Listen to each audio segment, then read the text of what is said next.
Today, I am proud to announce the Walt Disney Company is acquiring Lucasfilm, the global entertainment company founded by George Lucas and the home of the legendary Star Wars franchise.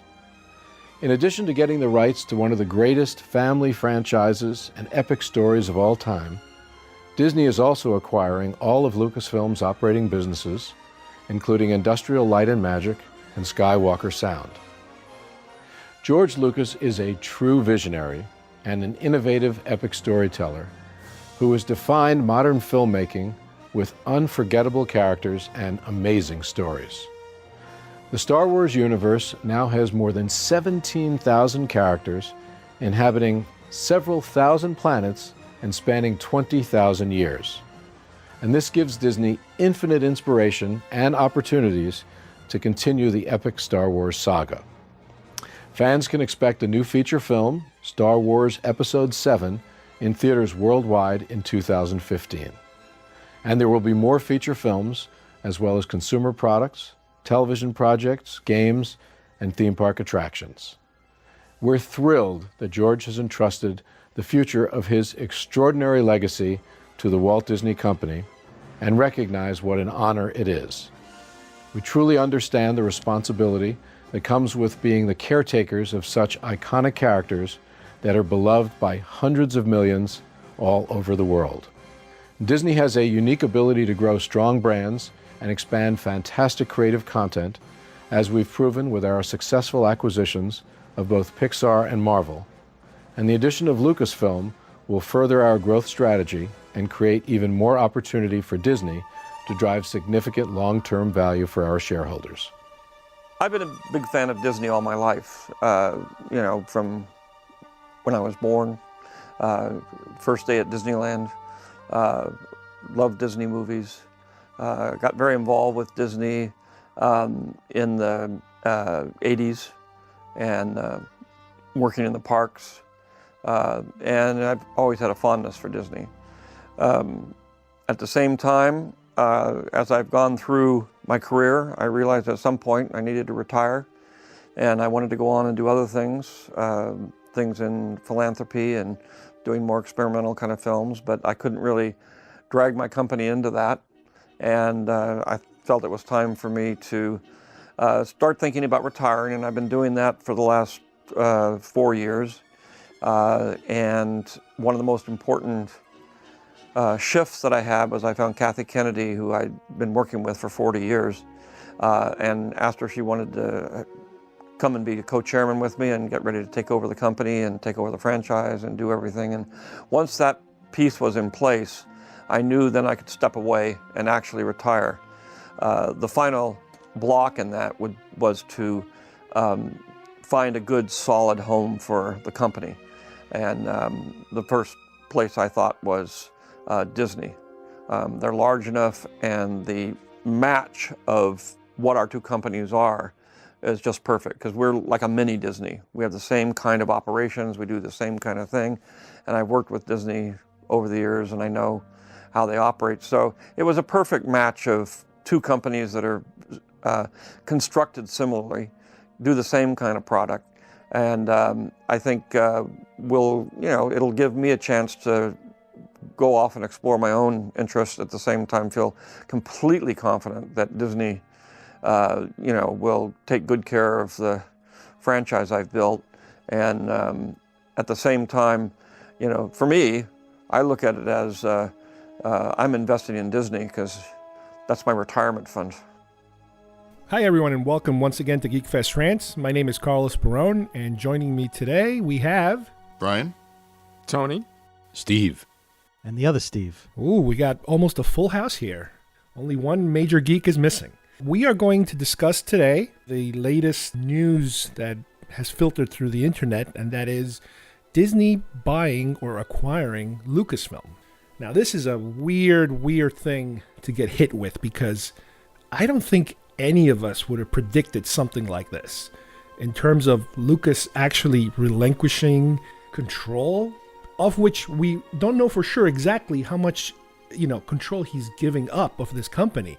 We know that it's about a $4 billion deal that he made, and that it involves Lucasfilm properties such as Star Wars and Indiana Jones and that sort of thing. But it's a little sketchy now. Also ILM? I'm not sure. Maybe. I don't know. ILM, yeah. Wow. LucasArts, everything. Skywalker Sound. Holy Did smokes. Kathleen Kennedy recently take over Lucasfilm? Right. She was recently announced to be the new president of Lucasfilm. Okay. And apparently she's going to continue being the president. She's going to exec produce the Right. new films. New films. But let's try to break it down a little bit about what we know so far. And obviously, by the time this airs, there might be more information out there. But the fact that some time has passed since the initial announcement, a couple of things have been made clearer, including who the writer of the next allegedly Star Wars film will be. Let's start a little bit with what you guys remember of how the news broke, in what manner, all these things started happening. I was completely shocked. First of all, this happened right in the aftermath of the hurricane. So I didn't have access for like about a day. And then all of a sudden, when my power came back, I was inundated with texts and Facebook posts and what have you about the deal. I was just still reeling from the storm. And then all of a sudden, I was trying to process it. I couldn't believe the thing that I hooked on was Disney announces episode 7. Yeah. It just floored me because I had long since given up hope on that. There was nothing to give me any hope that there would be an episode 7. And I have to admit that the 10-year-old kid in me kind of jumped for joy a little. I mean, I am no Lucas apologist. I'm not a fan of the prequels except for episode 3, really. But just the thought that these characters that I grew up with and that the potential that the actors who played them would take up the roles again and that there would be new adventures beyond Return of the Jedi excited me, beyond the nuts and bolts of the deal. I just was completely hooked into that statement. Episode 7 is coming in 2015, and I can't wait. I know. I had a similar reaction. I remember, just like you, we were in the middle of this whole hurricane thing and no power, just text emails. And I get an email from Brian, I think, and I get an email from James also. And I'm like, what the F is this about? There must be some kind of joke. And no, it all started trickling in, and it's like, it was unbelievable. Well, I mean, when you look at and I haven't studied the deal in much detail, but it kind of continues the pattern of the Disney acquisition juggernaut. I mean, if you go back to the Pixar acquisition, the Marvel acquisition, and while the Lucasfilm acquisition doesn't have as many characters as those prior two deals, I mean, the tentacles of the Lucasfilm empire are much deeper. And, quite frankly, Disney already had a previously existing relationship with Lucas. They have the Star Tours attraction at their theme parks. They have Indiana Jones, Star Wars weekends. They have an Indiana Jones connection. So it's always been there. But I'm just really excited that there's going to be, someone else kind of picking up the torch with this effort so that it's not just recycling old content, but it's kind of a hybrid between the new stuff and the old stuff. Well, just the announcement alone that they're definitely going to be doing another Star Wars film, that is like dropping a bomb in the middle of this whole thing. Because Yeah. Lucas always, as long as we've known of him, is always a guy saying, no more films, no more films. Even before the prequels, no more films, But no more didn't films. he originally say he had anticipated, I'm talking going back Yes. way Yes. now, episode Yes. 7, 8, and 9. Not only 8 and 9, originally there were conversations about 12 episodes. I remember there's information out there, if people bother searching it on the internet, especially having to do with toy lines. When he was first pitching Kenner, and Kenner presentations being out there, and you can find them on the internet, they do these kind of like a Walmart rally type of films for the Kenner employees and for people who are going to buy them. And some of them are still on the internet. And in one of them, I think it was either the 1978 Kenner rollout of their new products, they're promoting, and coming soon, we'll have all 12 episodes. And it's like, wait a minute, where the hell did what? 12 come from? You hear 9 every now and then. He was sticking to 3, then 3 became 6. Now they're going back to 9. And it's like, well, what the hell does all this mean? And my only concern is that because he's always been guarding these numbers, he's always been very reluctant to go forward. I'm trying to figure out how much control is he relinquishing of the product. I think a lot of control, and I think the good thing here, because so many of us think that he bungled the prequels, that he's going to Maybe, yes, maybe they will be based off of some treatments Outlines or or concepts or, something, yeah. outlines that he came up with. But at the end of the day, he's not writing it because, I don't want to go too far afield here, but the fact that he had a bunch of yes men surrounding him for the prequels, and even you could even argue for like Return of the Jedi, when he lost Gary Kurtz, there was no perspective there.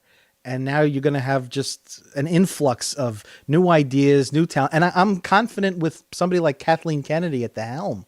I mean, he's going to probably, my impression is he's going to be sort of an emeritus, kind of a, like a Stan Lee, guiding force type of thing, but really not any sort of day to day. But there's also the idea, 'cause there's an established run of officially sanctioned Star Wars novels that have gone after the fact. The Heir to the Empire started with that, but now there's probably I'd say 30 of them, or if not more, out there. So there's almost at the time, I think he approved them to be kind of the canon of Star Wars. So now, are they going to take what exists already? And I mean, I've read a number of them.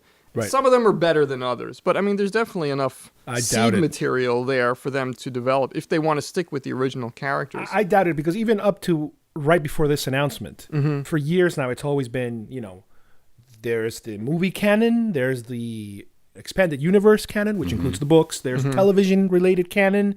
There's always been separations between all these things, and I don't think there's any chance in hell that they will tap into one of these books or one of these trilogy books or anything like that to continue the story. So you don't think Jax the Green Rabbit from the comic book will be starring in any one of them? Not even in CGI mode. No? Okay. I think there's nothing but good things can come from the acquisition, to be perfectly honest. Initially, I was a little sad that George was giving up the empire that he built from scratch. But the more I thought about it, the more I realized that even though, all right, Star Wars will now be acquired by a conglomerate that is going to try to exploit it every which way, George had already exploited the hell out of it. Right. And it already did a lot of damage. So to me, Disney coming in and giving it a fresh set of eyes was a good thing. And I don't think George, getting to the discussion about George and the role he's going to have, I don't think George is going to have much of a role outside of being a consultant. I think George is done. He would not have sold everything away. He would have not given away everything. He gave away everything. And I think that he's going to step back. I mean, they already hired a new screenwriter. The guy who wrote Toy Story 3 is going to write it. We're just going to find out who directs it next. Well, let me speaking of which, I know there are already names being floated out there, and I know that some people are already saying definitely this guy's not doing it or this guy doesn't want to do it. Well, Spielberg doesn't want it. Right, but let's forget about that for now. Tell me about who you guys think would make some suitable Star Wars directors, not only in terms of somebody who's, let's say, in that genre or knows that genre, but somebody who's maybe completely the opposite, similar to like Kirshner, who the hell knew who Kirshner was back in, 80, 81. I think when you're talking Erwin Kirshner and Richard Marquand were sort of just surrogates for George. I mean, I really don't think they had much of a vision. I think in this instance, you're going to bring in somebody who has a vision and who will be allowed to express that vision. I think that what they need to do, and I'm really, the name that I've heard, and it's just a rumor, it was Matthew Vaughn. I don't know if that has any basis in reality. Was he a writer for Lost, right? No, he directed X-Men First Class. Layer Cake. Kick-Ass. And he bailed out of the next... He bailed out of the next X-Men. Yes. So, I mean, there might be some truth to that, but... And Whedon's going to be too busy with Avengers, too. But I was getting to him just in the sense that when they announced Whedon for the Avengers, I was like, slam dunk. I was like, they couldn't have picked a better guy. He had a guy who knew how to deal with ensembles, who knew how to service every character, in Buffy and Angel and Firefly, that could handle that kind of material, and who was a kind of a geek himself and wrote comic books and all that. So I think that that's what you have to do. I mean, you have to come up with, and I'm honestly, I'm blanking. I'll be perfectly honest. I'm blanking on who that person has to be, but he has to be a Whedon level choice. What would a Chris Nolan Star Wars be like? Well, no, but that's the whole thing. Yeah, Somebody like Chris Nolan would be more like the serious, even though he's Batman, but that's going in the other direction. But if you try to stay in the genre, I know another name was thrown around was J.J. Abrams. Yeah. Now, do you want to have both franchises under your belt? No, he's not. He already said he wouldn't do it. I mean, I don't know. Was somebody like Brad Bird? Well, I think because he did a nice job with Ghost Protocol, and it's sci-fi is not his thing, maybe, but he certainly knows how to tell a story visually and even grab the audience. So, well, part of the problem with the prequels was just the scripts. I think the basic story outline for them wasn't really that bad. I agree, but it was just the directing and the dialogue in a lot of cases. It was just very wooden, George should have done what he had done with the original trilogy. create the story outline, and then hire somebody else to write it. That's what he should have done. What about somebody like a Peter Jackson or Spielberg? Well, Spielberg's not going to do it.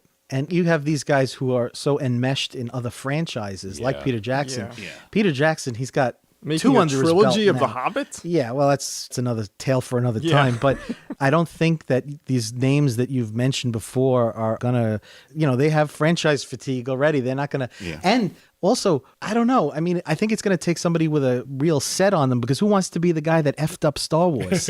Well, no, I don't think you could F it up. No? I think it's Well- already been effed up. Well, Oh, well. yeah, or F it up more. Yeah, but the question is, how far from the current position are you going to take it? Like, do you bring somebody like a Darren Aronofsky in, or a David Fincher? You know what I mean? These are very that would be specific directors with their own very Hey, clear get David Lynch vision. back. Remember, he was supposed to David Return of the Lynch. Jedi. I know. But it's so funny when you think back of all these names, whether it's actors or directors or writers tossed around for, who's going to develop this movie. It's like, that totally wouldn't have worked at all. Yeah, definitely. Well, Lynch didn't want to do it because he knew it was. You basically just had to do what George told you, and Yeah. that's why he didn't want to. And do a lot it. of directors, even I remember from one of the making of Star Wars or Empire books, they talk about a lot of directors are afraid to step into that because they're like, the previous was such a hit, it could only go downhill. So they don't want to attach their names to something they think is going to be a downer, in terms of how good it's made. I want to throw another name out there, Jon Favreau. Okay. Yeah, his name was. He did Iron Man, and Yeah, he did. I think he has a light enough touch for it. How about Zemeckis? Zemeckis? Interesting choice. That's interesting. Now Or, that he's but back. now again, these are genre people we're talking about. If you look at the history of Star Wars, he did go for non-genre people. So now, granted, he might not have a say in it. If Disney is the one that decides which way it goes, they might want to stick to their Disney Pixar group of people, which that could be a Brad Bird type thing. Jason Reitman directing I Star do want to Wars. say something in regards to how much I think Disney will meddle with Lucasfilm. I don't think much. One thing we've seen so far is Bob Iger is smart enough so far to know what he doesn't know. He brings in people from Pixar. He brings in Marvel and says, okay, you guys know your business. Go, do your business. He hasn't meddled with Marvel. I read an article about Pixar that said if you walk into their headquarters in Northern California, you will never know that they work for the Walt Disney Company. There is no corporate influence, nothing. They are left alone. Lucasfilm is not moving, staying at Skywalker Ranch. ILM is staying in the Presidio in San Francisco. Nobody's going anywhere because Iger is smart enough to know we acquired these companies because they bring so much value. Why are we going to mess with them? Hands We'll off. stand back. And watch the money I think come in. Kathleen Kennedy is being allowed to call whatever shots she needs to call. Well, let me ask you the next question. Up until before this announcement, the biggest thing in the horizon for the Star Wars universe was a potential live TV action series, TV series. which was apparently postponed a number of times because of the budget issues in terms of they could not get it under a certain amount of money that they wanted to do it, and nobody wanted to pay for that kind of thing. Do you think now it automatically, first of all, goes into the Disney pocket in terms of saying this is something that Disney can produce, they have the money, they have the technology Supposedly the to do scripts it? are written. Yeah, the scripts are done. It's just a matter of at one point they were researching, I think, Hungary or some other I heard countries Australia. because they wanted to get as cheap Cheap, labor as yeah. possible to get this thing done because they were saying it was going to cost, I don't know, Well, I was thinking it would be all green screen I don't anyway. know how many millions per episode. What's appealing to Disney is that they have their own distribution networks, so they have the pipeline to get it to wherever they want it to go. Right. They can So they don't can have to worry beef about up. that. They've been talking about Clone Wars, the cartoon, about moving that over to Disney. What is it, XD? XD. Which it's like a hybrid. It's more of a Nickelodeon- teenage, yeah, a it's little more, older teenager. teen or That's tween. where they have Tron and stuff like that. And Yeah, isn't there a XD, Spider-Man right? on XD, XD? yeah. So it looks like the TV series might all of a sudden It might pop come up back again. on It the might, table. yeah. Yeah. But obviously the priority is episode 7. Because you have to, they've announced the date. That's kind of like the tip of the spear. Yeah. Everybody, when you think of Lucasfilm, if you don't include a movie, most people were like, yeah, okay, Yeah. whatever. But the fact that you have a movie there, Oh, yeah. everybody's like People focusing on stood that. up Yeah. and took notice, and everybody was calling Mark Hamill and Carrie Fisher Oh, and yeah. harassing them and trying to get, Well, once they get the major players lined up, director, writer, for however many films they want to lock them up for, then they're going to start to strategize, okay, how about from a merchandising perspective, what are we going to do to fill in the gaps? So there's going to be a gap between Yes. 7 and 8. They might be able to have some sort of cross-pollination on the production side to shoot elements for both, maybe the TV Yeah. show and the films at the same time, Yeah. so that they're just constantly generating this content and they can right. just drop it whenever they want to. It's brilliant. that would make total sense. Now, speaking of the original stars, the Harrison Fords and the Mark Hamills and the Carrie Fishers, some of us remember a long time ago, I think it might have been Entertainment Tonight,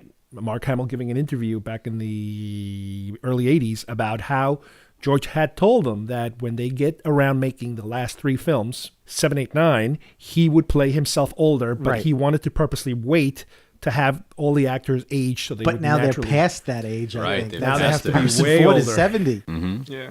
So I But you imagine could still do it. I imagine they'd probably be more like cameos than Maybe. actual. Well, But look- but what they could do is if you have 3 films, again, based on how they shoot them, if they shoot them back to back to back, you could get those characters in because of the chronology. Let's just say that episode 8 is another 10 or 15 years past episode 7, so they could get Luke, Leia, Han Solo Yeah, they could, in they could those pull a later Lord of the films. Rings and just shoot them all back to And back. I Sure. mean, I don't know if the technology probably isn't there yet to sort of de-age them. And I don't mean to I don't mean to de-age them like a Jeff Bridges Tron de-aging. I mean a little subtle wrinkle removal, Like I've Red seen- Dragon. Yeah, or like they Patrick did Stewart, like no. Patrick Stewart in If you Wolverine. watch Jessica Lange in American Horror Story, Yeah. they've de-aged her, and I had a hard time noticing when they did it. It was very subtle. They didn't go that far back. Right. So that's, I think, a possibility. But here's the only point I want to make in terms of the original cast: don't recast it, please, God, Jesus in Well, heaven. I don't think- don't I don't think they would. recast I it. don't I think they want to appeal to a new generation. So the old cast may be in it, but they're not going to be, I don't think, the focal if point. they're not the Right. focal point, that's fine. But don't Recast their recast roles. their Hopefully roles. not. I don't Yeah. think they would. No, No. plus I don't think anybody said anything about reboots or anything. No, but And you just, guys, we don't even know if they're going to put any of the cast in at Well, all. we don't. We're speculating. Right, we're doing our own speculation. But I think it's to their benefit. I mean, look, I still Or you're think, saying they could almost pick up the story 2 years after Jedi and just put Different younger actors, people. right, in that's yeah, to what which he's is do it. what talking I don't about. want to Yeah, yeah. see. Look, I think that it's going to generate oceans of cash, whether they do or don't. But I just think it generates a lot of goodwill, for us, for our generation to see. Look, They don't care about our generation. But they care about our kids, and we're taking our kids. yeah. So And I feel like there has been such in the last, I'd say 5, maybe 10 years of like nostalgia. You've had like another Die Hard or another Rambo, another Rocky, and they've all been different quality levels. But for somebody of our generation, I'm excited when those movies come out. Sometimes they're not good, sometimes they're great. But I think that element should be fostered. I think that especially in this case, because you have somebody like Kevin Smith and all those other people he wrote a really beautiful piece about how he used to play with his friend in the Jersey Shore and Yep. Boba Fett and all that stuff. I just think, populate it with the original actors, maybe not make them the focal point, but they could do it. They might even, honestly, they could even, just for emotional effect, introduce one and then kill them off. Look, Harrison fairly Ford might get his wish. early, yeah. Yeah, maybe Han Maybe he finally could just will get get his killed. wish Possible, and yeah. kill him off. But I think him especially. I think he's at a point in his career where he's like, when he was younger, he's like, Han Solo, blah blah, and he may still feel that way. But I think if you show him enough cash, he'll show up. he'll show up. Yeah. absolutely. Well, let me just, before I forget, throw 2 more names in the mix of directors who we were talking about earlier that you just mentioned one of them. Kevin Smith is a huge No. fanboy. No, he doesn't who, have the chops for who it. might have No. And here, I'll tell you another one, Joe Johnston. Well, Joe Johnston, I thought he did a great job with Captain America, and he's part of the family. But And he even went on the record saying he would love to do a Boba Fett film. Maybe he'll get his chance. maybe Boba Fett could have his own show. Can you imagine that? Because from what I understand, they're not just making 7, 8, and 9. They're going to make like offshoot movies too, like the way Marvel's doing with. With like Shield. Yeah, so there could be a Boba Fett movie. There could be a Greedo movie for all we know. There could be a Salacious, Yeah, our secret Toshka. origin of Salacious Crumb. You know what I mean? Like, Why who the hell knows? not? Who knows? But you know what I mean? But I think they're planning on really spreading out. I don't really think it's going to be just 7, 8, and 9. No, I now, think also the world on is the, their on the oyster. realm of Yeah. television, not only are we talking about this live series, but the Clone Wars animated show is pretty much starting to wrap up. We're definitely on the tail end of it now, even though this isn't the last season. There's at least another season coming because they're already shooting it and putting it into production. But you got to remember, they basically built an entire studio and people that were brought in to make the show. They're not going to just let that whole thing fold. That has to do something else now. Right. Now, we know Seth Green is doing Detours, which is a completely separate company in terms of who makes it. And again, more Star Wars product. But, and as a matter of fact, what's interesting is that I don't think Detours announced what channel they were going to be on yet. So that might be one of the first Disney products that hits the air. They might continue with another animated series because they have the foundation for it. So they might They continue have the with, apparatus right. for It's it, already yeah. set there. Who wants to dismantle something that's already working and functioning for them. As Steve said, you could just have all this ancillary product. You have an episode 7, and if it's like the other movies, you have 3 years, and it doesn't have to be the way it was when we were kids. It won't lie fallow. You'll have all this other stuff, animated series, live action. The world is their oyster. Now let's cover one other chunk of possible real estate space for Star Wars, and that is theme parks. We've been talking about for years amongst ourselves, wouldn't it be great if there was a Star Wars theme park? And it seems impossible. But with this acquisition, I'm thinking a more realistic thing would be getting a park, whether it's a new park or an existing park, and changing it into a Marvel land, Star Wars land, Avatar land. Why couldn't Disney do that on the property? They have enough land. They could. That was my question. Right. Yeah, but they never moved forward enough because they were never that committed to Star Wars like they're committed now. Right. And They needed enough properties to feed a theme park. Essentially, and Marvel is still in Universal finishing off their contract. So once that contract expires with Universal, I'm sure they're going to go bananas with Marvel, related. It could be another Epcot. It could be another Animal Kingdom. You don't think so? I think they'll expand part of like Hollywood Studios or something in Disney World, but I don't see them building a Star Wars theme park. No. They have a hard enough time getting people to go to all 4 parks as it is. They're not going to add a 5th. No, I don't know about that. I mean, the theme park, might be their number one moneymaker, for Disney. Maybe. I don't see it. I see them expanding, making a Star Wars land within like the Hollywood Studios or Epcot or something, but I don't see them building a whole park. Well, I would love it. Again, I don't see a whole park of Star Wars only, but I do see a park that gets split into major franchises. Cars, Star Wars, Marvel. Here's my other question. What about Fox and all this? Did they just own the rights to distribute Star Wars Episode 4? No, all 6. All 4, 5, all 6. 6. They have nothing to do, from what I understand, with the last 3. From here on out. Whatever comes next. Right. So no more Fox fanfare at the beginning of the movie. Right. And somebody was telling me you're never going to see a box set of all 9 or 12 or however films. Right. Because that's 2 different companies now. Okay. Right. The other thing is obviously merchandising, which that's a show in itself. And my God, if they go this crazy now with only 6 films, forget it. Now we have Angry Birds Star Wars. It's like, oh my God, it's just, is he really throwing in the towel and saying whatever happens, happens? But it's always been like that, like you said. There's always been material. There was a game that came out a year or 2 ago, those dance games that come out for the consoles.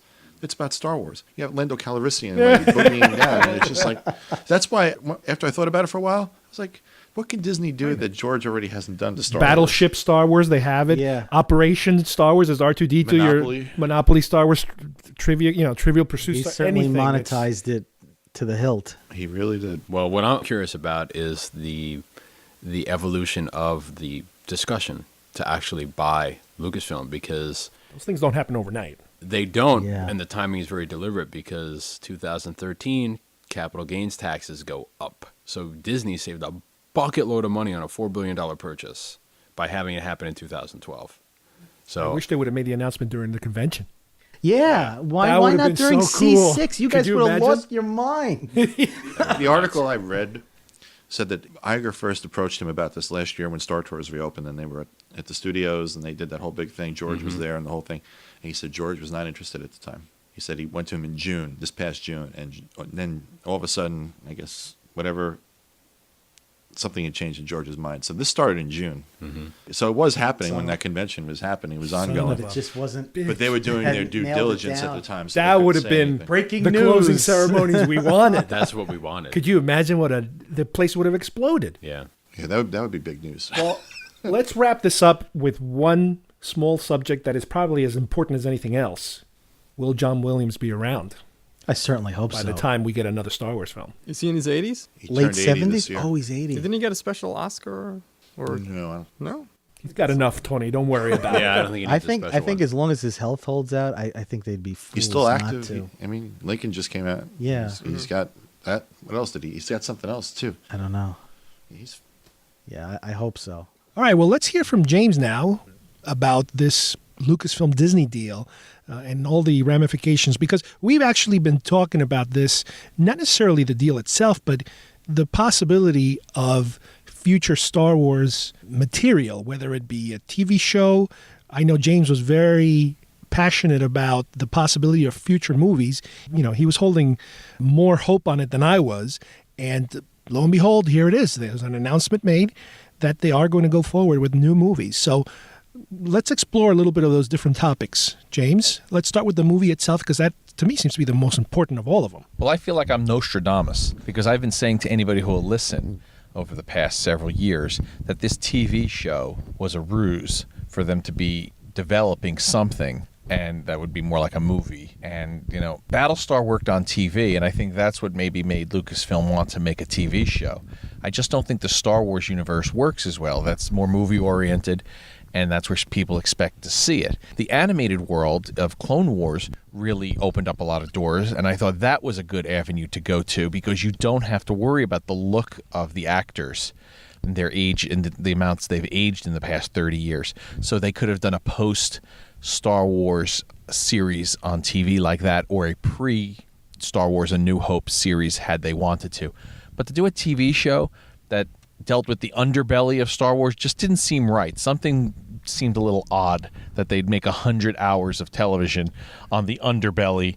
Look, Caprica, the Battlestar spinoff, was kind of the underbelly of the Battlestar world pre-Galactica War and stuff like that. And it didn't really work. People didn't want that. They wanted space and flying and spaceships. Well, for the record, so far, nobody from the Lucasfilm or Disney camp is claiming or admitting that the television thing was a ruse. Everybody's ever to their admit guns. it. I'm just saying internally, there's a group of people working on something, word gets out, people are going to say, oh, they're working on a movie. No. They said right away they're working on a television show, so nobody would wonder why. You've got people commissioned to write things, and you've got people doing special effects tests and things of that nature. That's just my contention. I could still be wrong. Nobody's admitted or denied anything. They still may even do a TV show for Disney Channel, kind of like they're doing with Tron or some of these other shows. Well, let me ask you a different question, and that is, obviously having the main characters come back is a very important thing for a lot of us, but how important, and as far as we know, how much control do you think George Lucas will have over the finished product? I mean, we're talking about a guy who's used to not only obviously writing and fleshing out all the details, and to a certain extent, especially with the prequels, being the guy in charge. He's the one who normally would have been directing these things. Now, what happens with handing it over to Disney? Does he not get a final word on things like the script and the edit? Listen, people are mistaken. Disney is a conglomerate. Disney is a giant company that runs movie production, theme parks, television networks, and toy and other types of video game types of business. The fact that Lucasfilm is a subsidiary of Disney now means nothing to the point where it's like, okay, now Iger is the executive producer of this. That's not the case. Iger runs the company, and the people run their different divisions. As far as Lucasfilm is concerned, it's like Pixar. Pixar is still managed by the same people, John Lasseter, things like that. Cars was still directed and done that way. Now, would Disney say, hey, you guys sold a lot of Ewoks, maybe you could work some Ewoks back into it because we can sell stuffed Ewoks? Sure, those possibilities exist, but I don't think it comes down to the point where, okay, you've got to slip Mickey Mouse into it. You have to have Goofy make an appearance. No, that's not the case.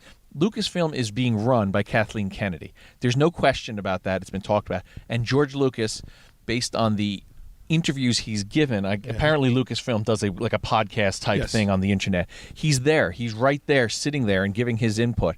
There's not a disconnect yet from Lucas. Lucas just doesn't want to have the day-to-day of being in charge of everything that Lucasfilm does. So you think he'll have some input, at least in the casting and the director? Well, I think he's going to be consulted. I think Kathleen Kennedy will be the official final word because it's her division right now. Now, of course, if Star Wars Episode 7 sinks or something like that, Disney's going to step in and say, hey, maybe the leadership in the Lucasfilm division of our company is not correct. That's when you're going to see problems down the line. I don't think you're going to have that problem for like the next 10 years. This was a person handpicked by Lucas.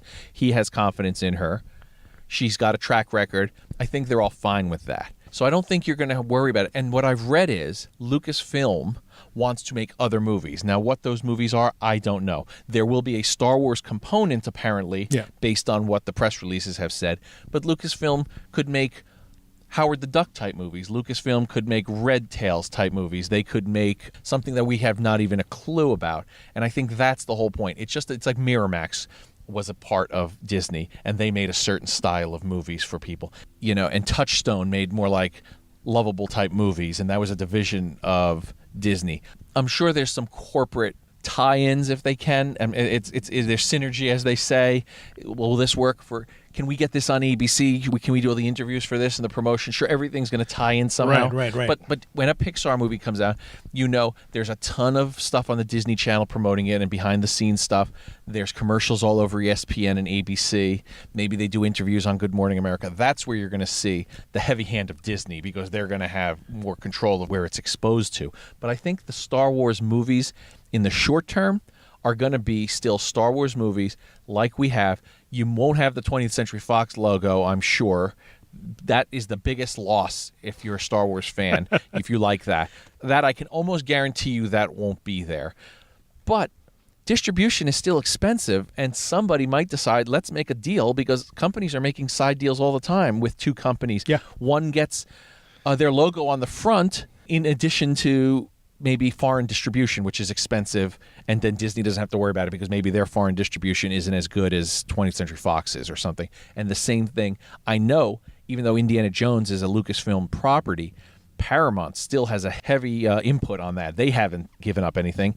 And the first 6 movies are still owned by 20th Century Fox, with with the New Hope specifically being very much a part of 20th Century Fox's possession, even though Lucas has the rights what to do with it. But if you want a home video of anything, it's going to be part of Fox, unless there's somebody buys somebody out. Let me ask you another question. Now, historically, merchandising, specifically toy manufacturing, has been a very good source of revenue for Lucas and the Lucas company. I know these deals have been recently renegotiated, and Lego is going for the well-foreseeable future in the Star Wars and other lines. Disney already has a heavy Lego component. As far as Hasbro, I mean, there's rumors floating around that Disney wants to buy Hasbro. I don't know I can't put faith in that. That's a big. That's humongous. Yeah, that's a big nut to have to swallow. Pardon the pun, because there's a whole lot going on with Hasbro, and the toy business is volatile. So I don't know if Disney wants to have that unless they have a bigger plan with their other. My areas. question goes more to specifically Lucasfilm in terms of Lucas has always been able to corner that market when it comes to making deals for his films. Do you think, or do you know, if now he's going to have to share more of that revenue with Disney? Yes. Disney owns Lucasfilm. Lucas is a consultant, and I was thinking about this. It's not quite like this, so people don't have to get right into you and stuff like that. It's almost like he's a hired hand. He works as a consultant still for Lucasfilm, which is owned by Disney, and if he gets a writing credit, he will be entitled to some writing money, unless he opts not to. In the realm of like a Stan Lee type of guy? No, I think it's more like a Gene Roddenberry was in the early Star Trek movies. Not Gene's gone now. While but he was still around. When Star Trek the Motion Picture came out, Paramount was making a movie. Gene, what do you think? Well, Star Trek the Motion Picture didn't perform like they had hoped, even though it made a lot of money. It wasn't the blockbuster they had hoped. So they went to other people and said, hey, Gene, this is what we're doing. What do you think? Oh, I like it. Great, Gene. Thank you. Oh, I hate it. Well, thank you for your input, Gene. We're going to go with it anyway. Right. But we wanted you to know what we had. I think at some point that could happen down the line. I think George Lucas is still very much involved.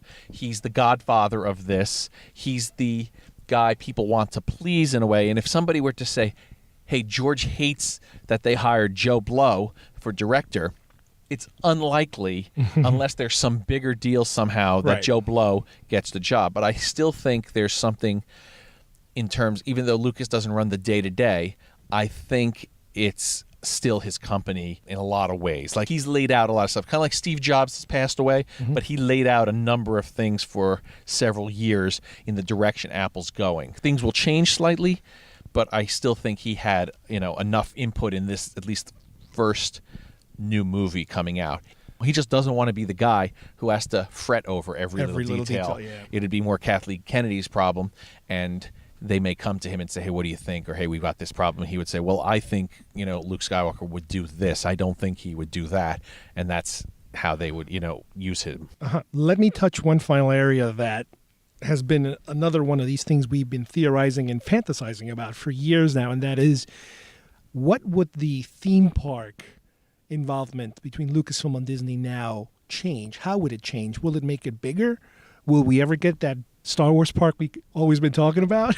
Well, I've got to be honest. I've always thought Star Tours underwhelmed. The new version at least made it interesting because there was different components of it that you could see it 6 times and see 6 different versions of it.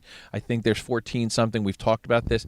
Good. That's fun. But I've never really been impressed with Star Tours compared to what other parks do and what I think they could do with a Star Wars theme. Same thing with the Indiana Jones ride in California. And I think there's an Indiana Jones roller coaster type thing in Paris. It still could have been better. So a Star Wars park is more likely, and I think it could even be a separate park. A lot of people think that's too much. Too much for one park. But listen, Harry Potter is a huge, huge draw on Universal now. People are coming to Universal that might never have come because of Harry Potter. There's been talk that Disney and Avatar. I don't take anything away from Avatar's sales of tickets. Well, think about. But in terms of Star Wars, Avatar is no Star Wars. Right. And I don't see anybody coming from Europe or Japan with the sole intention of seeing Avatar Land, whereas I can guarantee you people will be lining up a month before Star Wars Park opens in Orlando or wherever they decide to open it first. But the last thing about this park thing that makes me think it would work, they've recently done Cars Land. Now, Cars is a small portion of Pixar. There could be a Pixar Land, and there still very well may be. Right. But Cars Land in California Adventure proved that they can get a draw, because California Adventure has been notoriously difficult to sell. It's over 10 years old, and it just doesn't get the crowds that they had hoped. And Cars Land now has been a press favorite, a fan favorite, and it has been selling like crazy since it opened in the summer of 2012. And I think that shows them a theme can go a long way if it's the right type of theme. Well, that's the whole thing. If we can't sustain an entire park, a 5th park really, of only Star Wars, would it make more sense to make a 5th park that deals, let's say, Star Wars Land, Pixar Land, maybe even some Indiana Jones stuff, and even better, Marvel. Well, Sooner or later, I don't Marvel know, is going to I don't know get closer. how Universal, if they're going to hold on to it, if they're allowed to hold on to it. It actually helps Disney have a Marvel park under somebody else's banner, and they just get the joy of it because it's their characters. I think Universal has promotional rights. machine. But the best thing is let somebody carry the overhead and you get the cut of it. Star Wars is a different kind of product, and a lot of people have said over the years, well, is it enough? Is Star Wars enough? Well, it's 30 plus years, and it's not going away, even without a 7th and 8th and 9th and 10th or whatever amount of movies coming out. Star Wars is not going away. Their toy sales are still very strong. They're one of the strongest Lego lines. They still sell plenty of other Star Wars paraphernalia. It would be enough to have just the name if no other movie came out. But with more movies coming out, it seems like they would not have any problem if done right, and not just some little section of the park that's the Star Wars corner and you can go meet Darth Vader and Jar Jar Binks. If they put the effort into it, people will come. Harry Potter Land, I've been told by people who aren't even fans of Harry Potter, blows them away. And the types of rides that are available are constantly getting better with the digital presentations and 3D and different kinds of motion rides and stuff. You can really do a lot now. Now, I do expect somewhere in the next 5 to 10 years something of that nature to happen. Disney is notoriously slow in terms of getting rides. Cars came out in 2006 and it's 2012. So I expect some time would have to pass, and they like to go over things and over them to make sure, for various, I guess, legal reasons maybe or creative reasons, that the stuff works. But I would expect some type of Star Wars, more than just a new ride. Even though Harry Potter World is a section of Universal, it's expanding already. There's already plans for an expansion, and I think Star Wars would be much more popular than an Avatar World, and I hope they focus their attention on that. So it sounds to me like when you combine the movie possibilities, which are very certain now than they were ever before, the continuation of television, whether it's live action or more cartoony CGI type of shows, the merchandising of, future merchandising of Lucasfilm related material, and the theme park angle, I think you're pretty much on the bandwagon. Is that true? Yeah, I think it's a good thing. Nobody believed me when I sent that. I got wind of it. It happened during the presidential elections and right around a major hurricane on the East Coast. So a lot of people heard it, and then it got pushed off the front pages. Had this come out in a quiet time, it would have been the biggest news in the world that day. Well, for us, it's still the biggest. For us, it is, yeah. And it's slowly sinking into people. This is what's happening. Entertainment Weekly got on board. Other websites are like, what ifs? Who should do this? Who should be on that? Like I said, it could go bad. I think a lot of effort is going to be made to make at least the first one right to get people back in the seats. And I think a trilogy is the way to go because people seem to have enough focus for 3 movies. Batman has recently done it. Spider-Man recently did it. Well, it's a financial thing. Pirates of the Caribbean did it before they made a 4th one. Indiana Jones. It's easy to sign people to a 3-movie deal. It's easy to come up with material for 3 movies. And then after that, if you do another trilogy, I feel that's when you can decide to go off into other directions. You've brought people back into this world, and then you can go into these other types of areas of Star Wars world or, old times or, whatever. You can just, go crazy with it. But I think the fans want it, and I think the smart business decision would be to make a new trilogy that finishes up the Luke Skywalker era or, the later years encompassing Luke and Han and those guys to at least reintroduce them and say, hey, we had one more adventure in us type of thing, and then show new characters and go that way. I expect Luke Skywalker to be more of a Ben Kenobi type. And I don't know if that means he dies in the first one like Ben Kenobi did and just is a presence in future movies. And if they copied the template of Star Wars Empire and Jedi, they have a good start. Right. And with just introducing new actors as, other supporting characters. And I don't think most adult fans who grew up with it would have a problem with that either. I think where most adult fans would have a problem with if they start taking liberties where, okay, now Han Solo is, friends with Boba Fett or like just crazy EU type stuff that you read about. I don't think that's what the fans want, and I don't think like the Odd Couple. Yeah, I don't think that's what sells. Or like, I've read some crazy fan ideas, and those are the people who, I don't think they're the true fans. I think the true fans kind of want a little some normalcy, and then go off on your own after that. Cool. Well, thank you, James, for giving us a little extra perspective on this whole deal, and this is definitely a subject that we're going to probably be dipping into quite a bit in the next few years. And it's the type of thing that we can never wrap it up because, like I said, I'll bet you anything by the time we post this show and it actually airs, there's going to be more news out there of things that we might not even have thought of or things that we were just right now theorizing and speculating about. So let me thank everybody for joining us today on this quick discussion. And thank you to Steve, Brian, Steve, Tony. May the force be with you. Oh. Wow. We'll see you guys here next time on Geekfest Rants. Bye-bye. Obviously, I've been talking about retiring for several years now. I wanted to get into sort of another stage of life where I'm not in the film business anymore and I don't have to run a corporation. And it occurred to me one day that the perfect person to take over the company was Kathy. It's just such a perfect fit. And I felt that I really wanted to put the company somewhere in a larger entity which would protect it.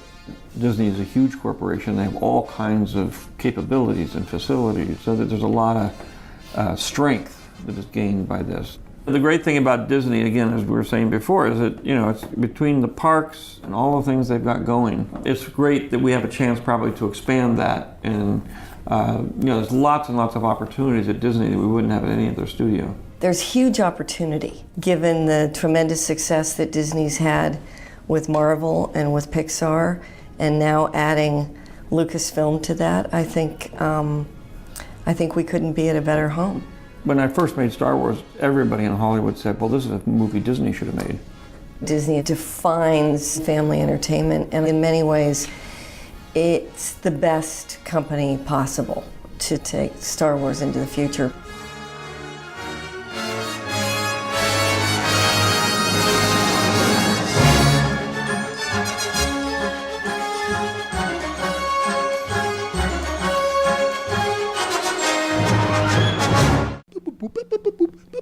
Stop. I agree with Steve.